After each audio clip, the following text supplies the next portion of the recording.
رمضان المبارک کی آمد تھی۔ فاطمہ کا گھرانہ رمضان کی تیاریوں میں مصروف تھا۔ ان کے ہاں رمضان میں افطاری کا بہت اہتمام کیا جاتا تھا۔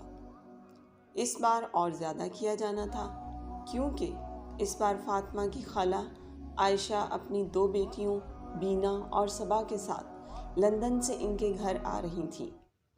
فاطمہ کو سحری کے لیے جاگنا بہت مشکل لگتا تھا۔ اس بار رمضان کے مہینے میں اسکول کی چھٹیاں بھی تھیں۔ سحری کے بعد نماز پڑھ کر جو سوتی تو ظہر سے ذرا پہلے جاگتی، پھر تھوڑی دیر بعد امی سے پوچھتی کہ افطاری میں کیا بنا رہی ہیں۔ اس کی والدہ جن چیزوں کا نام لیتی تو منہ بسور لیتی اور اپنی پسند کی ایک آدھ چیز ضرور بنواتی۔ اس کی امی 3 بجے سے ہی افطار کی تیاریوں میں لگ جاتی۔ سحری کے لیے الگ سالن بنتا، ساتھ میں کچھ چیزیں افطاری کے لیے اور 2 قسم کے مشروب تو ضرور بنتے تھے۔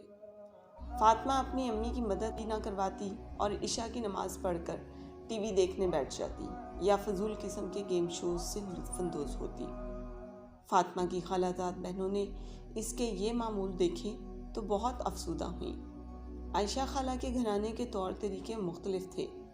وہ بے جا اسراف کی قائل نہیں تھیں۔ وہ افطاری میں بس کھجور کے ساتھ پانی پی کر افطار کرتی اور پھر نماز مغرب ادا کر کے کھانا کھا لیتی اور پھر تراویح کی تیاری کرتی۔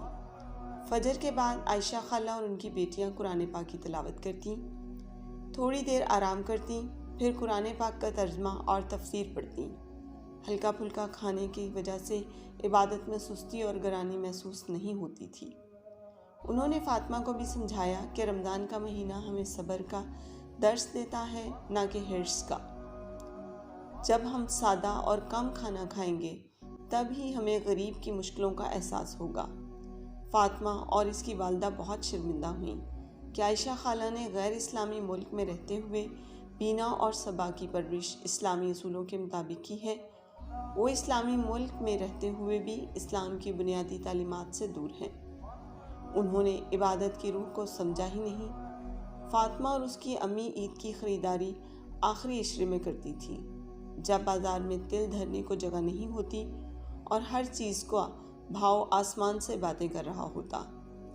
لیکن انہیں ان سب آقتوں کی بالکل پرواہ نہیں ہوتی۔ اس بار عائشہ خالہ نے ان کو بازار نہیں جانے دیا، بلکہ جو تحائف وہ وہاں سے لائی تھیں ان سے کہا، تم لوگ عید پر یہی پہننا۔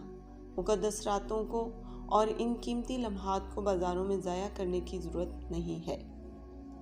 خیریت سے جب رمضان ختم ہوا تو اس بار عید پر فاطمہ اور اس کی امی کو الگ ہی سکون محسوس ہوا، کیونکہ اس بار انہوں نے رمضان المبارک الگ طریقے سے گزارا تھا۔ اس مبارک مہینے سے فیض یاب ہونے کی کوشش بھی کی۔ انہوں نے عائشہ خالہ کا دل سے شکریہ ادا کیا، جنہوں نے ان کی رہنمائی کر کے اندھیروں سے انہیں نکالا۔